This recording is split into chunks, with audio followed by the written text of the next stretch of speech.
What's going on, everybody, and welcome back to the channel. Now, today, we've got the day one review between India and England, and we've got plenty to talk about. A great first day of cricket, one of my favourite days in the whole Test series so far. Look, we've had, the first Test and the second Test were comfortably dominated by India. The third Test was completely dominated by England. And now this fourth Test is just a battle from both sides to see who's going to take it out. We know whoever wins this Test match will probably go on and win the series. And whoever wins this Test match will at least draw the series, which, you don't play for a draw, but to know that you're not going to lose the series is a big confidence booster. But hey, I decided, you guys might remember, if you guys watched my IPL reviews when I reviewed every IPL game, when I watched the games, I used to write down notes and stuff. And I haven't been doing that for the Test matches. I kind of just let it happen. But I thought, you know what? Why don't I write down some little notes again, and just so I remember some stuff. Also, if you guys can hear some loud, very loud rain, some loud hail. It just started bucketing down out my window. Hopefully you guys can't hear this. My microphone's right here, so I might have to just hold it like that, to be honest. Hopefully, I hope that isn't playing with the audio. I kind of want to check. Let's check. Okay, it should be fine. We should be okay on that part. So, hey, let's get straight into the fourth Test. India sent into bat straight away. Look, the pitch isn't what I thought it would be, to be honest. I didn't think the pitch would have that much layer of grass on it. And it definitely had some movement for Jimmy Anderson, Craig Overton, Chris Wokes, which we will get into, Umesh Yadav as well. So, look, the pitch wasn't what we all expected.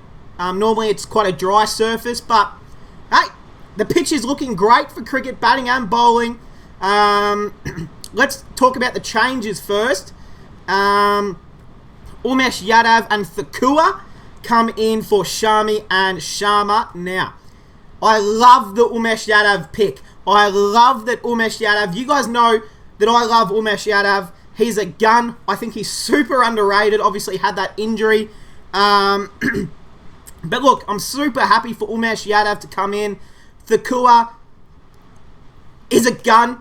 This guy is so good. With ball and bat. So happy he came in. No Ashwin. I don't really understand it. He takes wickets on this pitch for county cricket and then can't get a gig. It makes no sense. But, hey, sometimes teams are reluctant to play two spinners. And I guess it takes away from having a Thakua or an Umesh, which you can't really take either out after their first day. So, in England had the, who did they change? They had, Pope came in for, what's his name? Fucking, that wanker. What's his name? Butler. Yeah, we don't like him. And who else came in? Chris Wokes came in for, Sam Curran, that's right. So good changes for England as well. Chris Wokes obviously bowled terrific. But hey, let's start off with the Indian batting lineup. Look, the pitch was doing plenty early. If you see me looking down, it's because I'm looking down at my my little notes right here. That's right. Notes. But hey, look, Sharma, it's unfortunate because he actually started kind of well. He had a very nice drive for 4. But look, it was a good delivery from Chris Wokes, and I don't think I've ever seen Chris Wokes play or bowl a better 3 overs in his whole entire career. He had almost chances. He took a wicket. He was bowling incredibly well in that first break, that first what do you call it? The first lunch, first morning session. That's it. Was bowling incredible. Rahul. It's unfortunate, but what can you do about Rahul? It's unfortunate for KL because, he started this series so well with a ton and a 60, but now he just can't seem to put many runs on the board.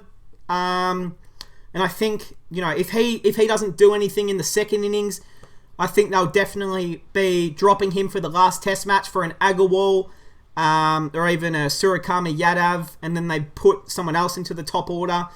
But hey, Rahul is playing for his spot in the side in that second innings, so he needs a big score in that second innings.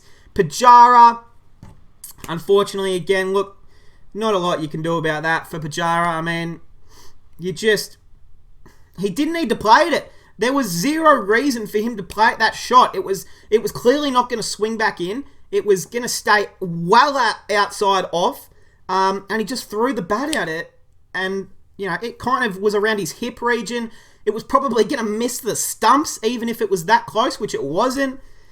It's a sign of a man who I want to say is lacking a little bit of confidence, and just wants to score runs instead of playing his normal game.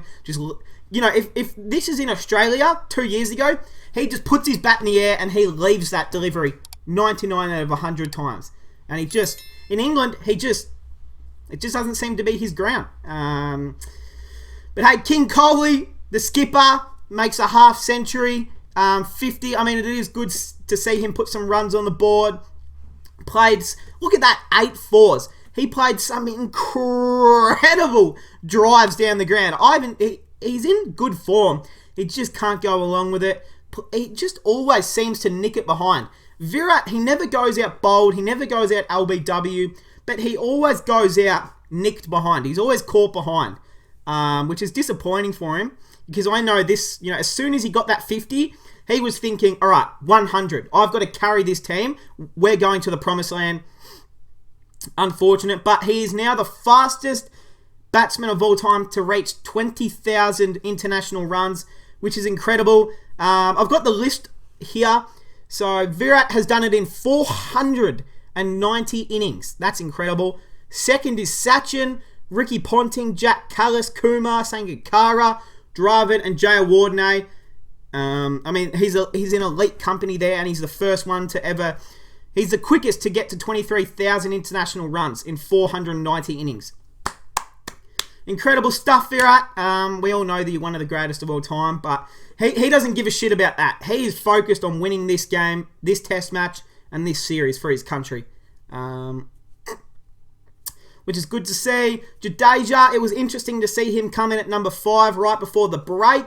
I like the move of getting him up the order in front of Rahane and Pant, but unfortunately it didn't work this time, so yeah, that sucks. Well, we do remember that Kohli was dropped on 22 as well, which could have been super dangerous, but and then you go Rahane 14, Pant 9. It's just disappointing because Rahane is someone that I want to see do so well, and he just isn't putting runs on the board. Unfortunately, if he doesn't do anything in that second innings, his spot is in jeopardy. Suryakumar Yadav is waiting to come in. Agarwal's waiting to come in. Saha, Vihari, all these guys are waiting for their opportunity in this team.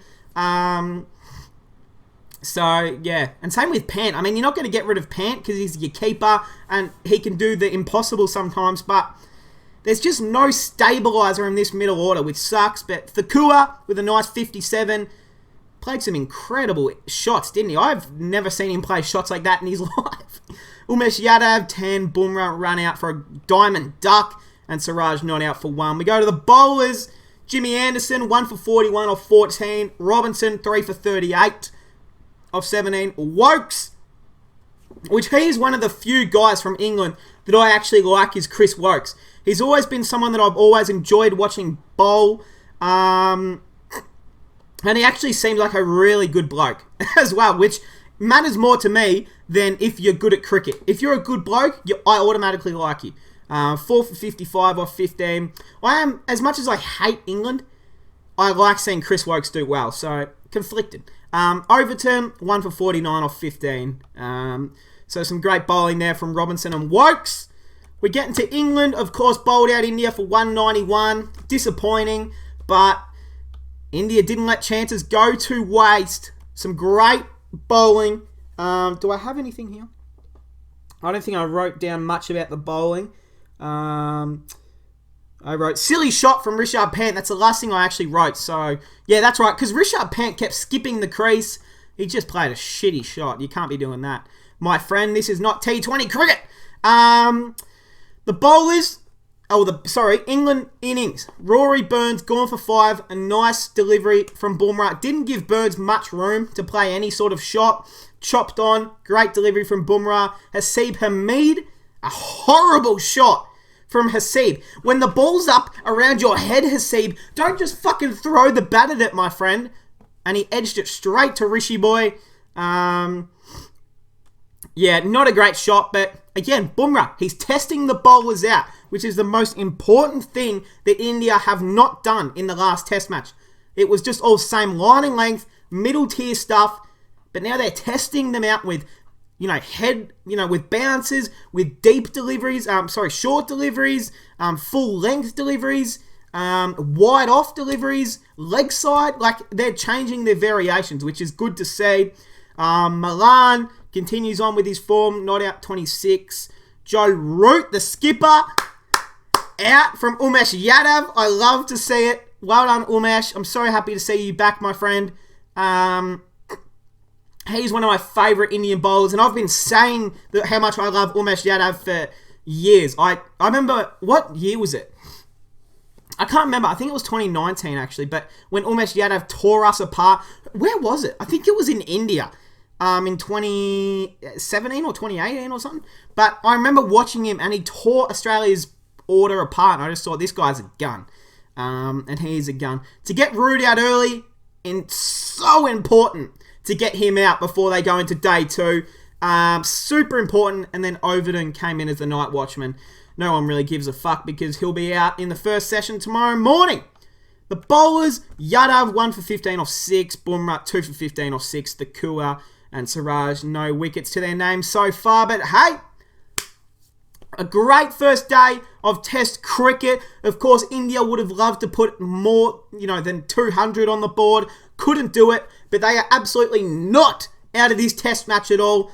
You've got them 3 for 53 after 17 overs is important.